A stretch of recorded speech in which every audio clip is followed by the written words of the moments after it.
Now, as we said there earlier, we're crossing over to the Taranaki, where there is a very, very special piece of artwork created by artist Paul Rangiwahia, who joins us now. Good evening, Paul. How are you?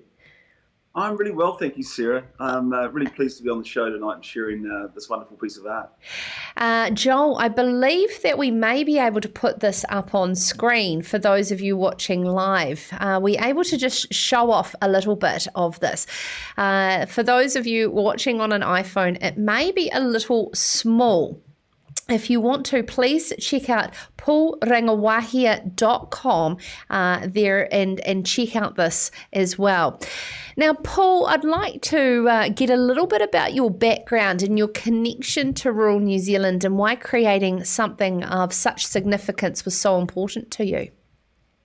Yeah, well, I was brought up in Harwood, so a lot of my mates were farming stock, and so I went to school and played a lot of sport together, and I was always spending time on farms, whether it was dry stock or dairy, and it was just part of my life. We were a service town in Harwood, Kiwi dairies, and so for me, I've always been immersed in it. I've always been abreast with what is going on in our rural community, and as I've got older and grown up, I've sort of experience with my friends the highs and lows that they've gone through in terms of their own emotional and mental health. And for me, I'm a very proud rural person. So as I've seen the agricultural and the dairying sectors get a bit of a hard time, especially dairy in the media, it started to really strike a chord with me. And I'd had some massive success with a work that I did called A Mental Warrant of Fitness.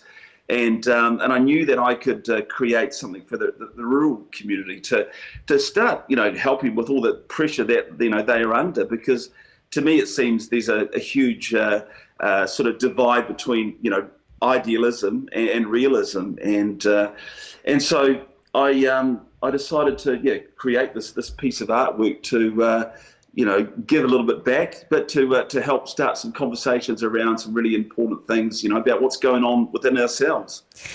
It's fantastic, titled The Top 6 Inches, and highlights 38 very clear messages for those of you facing long-term stress, and created as a collaboration with the Taranaki Rural Support Trust. You're not only an artist, Paul, you're also a speaker. When you talk about this mental warrant of fitness, how hard is it to jam that home to our very humble and proud rural New Zealanders about the appreciation of the significance of looking after number one? Yeah, well, look, with the top 6 inches, for the title, we know that when our land is very productive, it's because the top 6 inches of topsoil is well looked after, and it's yielding plenty. But it's the same for our top 6 inches of our head. If we're in good shape, we're going to yield plenty, and we're going to contribute really positively. So, for me, the key thing whenever I do work is to start conversations, because I think that the hardest thing we find in New Zealand, whether it's rural New Zealand or any part of the country, is talking about those feelings. And so art's a great way just to soften the edges of mental health, which can sometimes be a really tough subject to broach. So with art, it's a great way to as I said, to strike up those conversations. And if people can start to realise that these things that we're holding on to, and if we can get them out, we're in a lot better position to lead a lot more healthy and productive lives. There's many of our audience, Paul, that will be listening to this as opposed to watching. Just reading through some of the 38 messages within this one art piece. Don't judge or compare yourself. Stop thinking negative thoughts about yourself. Respect will grow out of performance. Have quiet time. Guard your reputation. You only have one. Under promise and over deliver. There's quite a few different styles of messages here. When I first saw this art piece, I thought, what a fantastic thing to buy for every staff room and workroom around rural New Zealand, or even on the back of the toilet door.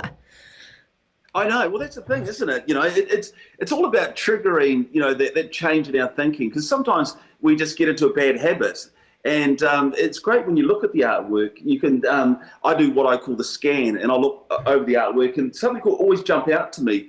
And it's great because it just triggers me to say, okay, is that thinking, that negative thinking, doing me any good? Well, I know the answer is no. So I just have to find a way to change that thinking. And it's like one of the points on the top 6 inches is about the weather. The weather, we can all learn a lesson from it. It pays no attention to criticism. We can moan and groan about things, but sometimes it is what it is. So we have to find, what we have in our lives to be grateful for, because we can't control what the weather is doing at this point in time. Even though it might be the toughest, times of our life, we might be going through a 100-year drought or whatever it may be, we still have to try and find the positive things that are happening around us, because that's what gives us that little step forward to the next positive thing.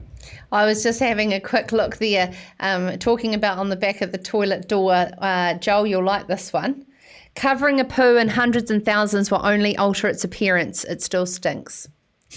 Yes, well, that's from my original work, A Mental War and Fitness. But I've got another great one, which is on the new work, top 6 inches. And frustration and anger will pass. Regret will linger like a smelly fart. Oh. So there is, yes. And I yes. think you like this one? It's an interesting point you make there, because the owner of Farmers Weekly, Dean Williamson, has a very big passion for poetry and believes that the Australians are absolutely leaving us for dead in rural Australia, that we don't have that here in New Zealand. Yeah, it's quite true, actually. When you think about it, Australia, they love a good poem, and we love a good yarn, but in terms of poetry, it's something that's not huge, is it, in our rural culture? No, and it's something that I think we should encourage together, Paul, moving forward onto this. Now, Paul, your connection with the great team at Taranaki Rural Support Trust, we know them very well personally as a family, and the great work on Marcia that we worked with Ali's Will to Live tour when we stopped through in Toko Hall. And specifically, it's your backyard. What are you able to do with the sales of that directly going to have an effect to empower that Rural Support Trust to make a difference in your home region? Yeah, so look, I approached Mike Green, who's on the Rural Support Board, and I said to Mike, look, I've got a great formula that I think would work, and it's a great way to create awareness, but also to put some money back in the coffers. So he thought it was a great idea.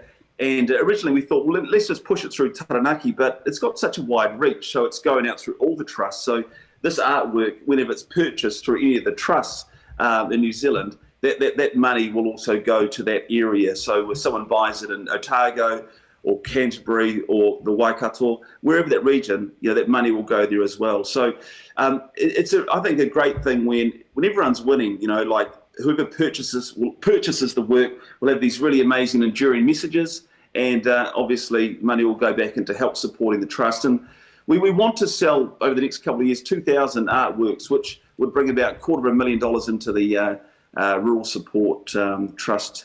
So that's the goal, and we think we can do it. What's the best way for people who are listening or watching to be able to check it out and purchase, Paul? It's just to go to the Rural Support, their local rural support, to call the 0800 number, and they will just walk you through how to purchase it. So it's a really simple process, and it's a nice way to touch back in with the Rural Support Office in your region. Thank you so much for taking the time to join us, Taranaki artist Paul Rangiwahia there with his fantastic artwork, all in support of rural mental health. I'd like you to go to paulrangiwahia.com as well and check that out. This is Sarah's Country.